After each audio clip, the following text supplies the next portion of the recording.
новина останніх кількох днів про те, що керівництво ПВК «Вагнер» знищено. Літак їх з Пригожином безпосередньо і Уткіним на борту чи то підірвали зі середини, чи то знищили ракети, невідомо. Але вже вчора і сам Путін заговорив про те, що Пригожина немає, навіть сказав таку фразу «ніколи не забудемо».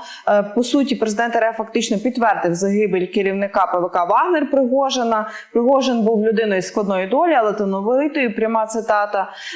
Були помилки, але він домагався потрібних результатів для себе і для загальної справи. Заявив він як приклад і навів вагомий внесок у боротьбу з нацизмом в Україні. Цитата президента країни-вбивці. Що ви взагалі думаєте про цю всю ситуацію з Пригожином, з Уткіним і з ПВК «Вагнер»? Ну, ви знаєте, там цитати кремлівського війська мені абсолютно не цікаві. Щодо петуха, якого збили, і другий зама петуха, два петушка сіли в літак і збили. Це, в принципі, все в найкращих традиціях ФСБ. Збили, да, і слава Богу. Щодо того, чи це дійсно так, чи це просто для загальної публіки, ми побачимо це в подіях ЧВК «Вагнер», як вони будуть себе поводити в Білорусі. Тобто ми саме пам'ятаємо їхні м'ясні штурми на Бахмуті. Відповідно, я так розумію, була домовленість, що вони мають взяти Бахмут і поїхати собі спокійно в Африку, там золото охоронять і воювати з попасами, які мають тільки автомати. А не регулярною українською армією, яка може і танком десь і завжди їх всіх накрити. Відповідно, я так розумію, звичайно, коли вони типу взяли Бахмут і про це прозвітувалися, їх нікуди не пустили, і відповідно був той так званий марш петухів.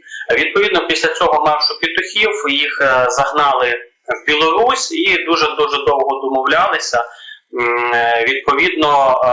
Відповідно, розумієте, вони мали зробити щось. Я маю на увазі зараз ті люди, які тримають в руках цього кремлівського війська, тобто царя.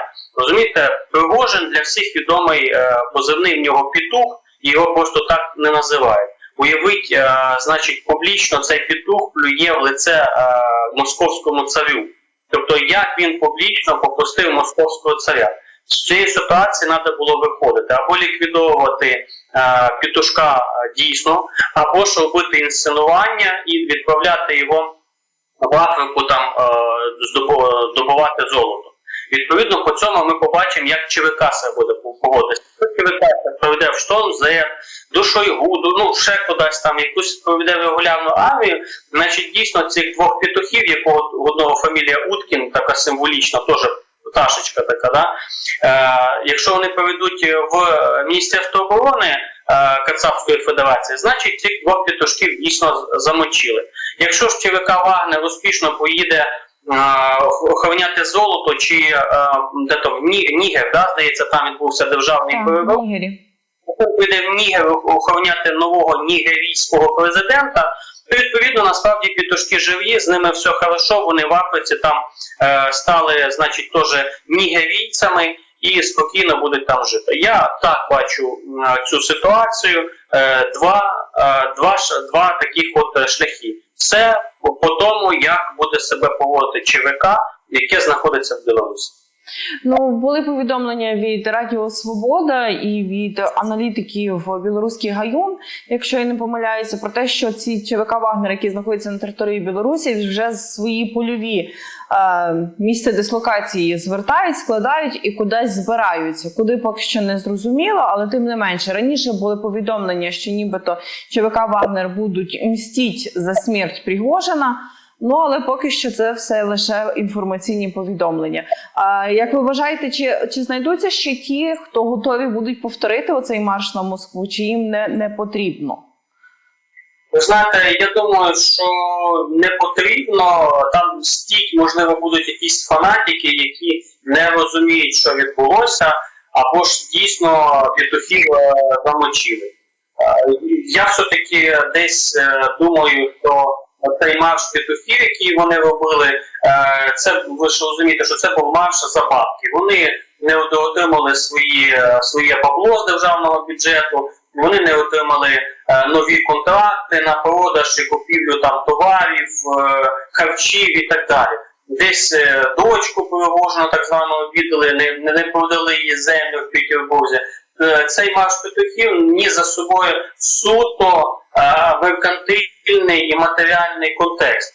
Тому ті, що там будуть мстити, це якісь окремі такі якісь фанатики, яких ніколи не посвящали в ці діла, які ніколи не знали про фінансові там потоки, ну і просто воювали. Тому що, ви знаєте, є такі люди, які все життя війна, і вони воюють, але вони ідеологічні в чомусь, так? Тобто вони там вірять в большой мир, русского язика, русского мира і так далі. Можливо, такі фанатики будуть, але їх дуже швидко ліквідує ФСБ, чи ГУР, чи самі вагнерівці ліквідують, які розбираються в фінансових потоках і розуміють, що їхня робота в Африці буде там коштувати втричі дорожче і робити прийдеться в 5 разів менше. Тому хай мстителі. Історія про цей марш якось дуже символічно співпало, що рівно 2 місяці пройшло, коли нібито знищили літак, на борту якого був Пригожин і Уткін, від дня цього недомаршу на Кремль. І коли ви пригадуєте, що Путін мовчав після цього маршу, потім за якийсь час він виходить і каже, що це зрада. А ми знаємо з публічних висловів країни-вбивці, що зради він не пробачає. Символічно було вичекано рівно 2 місяці, щоб знищити? Чи все так просто воно співпало і це тривалий час готувалася ця операція? Як ви вважаєте? Як на мене, тут ніякого символізму немає, не було, а 2 місяці. Якби було 1,5 місяця, всі теж говорили про символізм. В чому символізм? 2 місяці пройшло, а чому не півроку, розумієте? Ну, було б 6 місяців, але символізм в тому, що Пригожин по житті петух і шестерка. Ну, тільки тут 2 місяці. Ну, розумієте, підготували термін операції, підготували 2 місяці. Тільки ж ми з вами розбираємося, чи це операція по дійсній ліквідації цих 2 петухів, чи ліквідація для того, щоб царя відбилити, сказати і показати, що ні-ні-ні, петухи не плюють московському царю в лице. Насправді московський цар сильний, він там все може і предательство не прощає, так як ви там повторили. І це все гра, і там 2 місяці ніякого символізму нема. Підготували операцію, виконали все.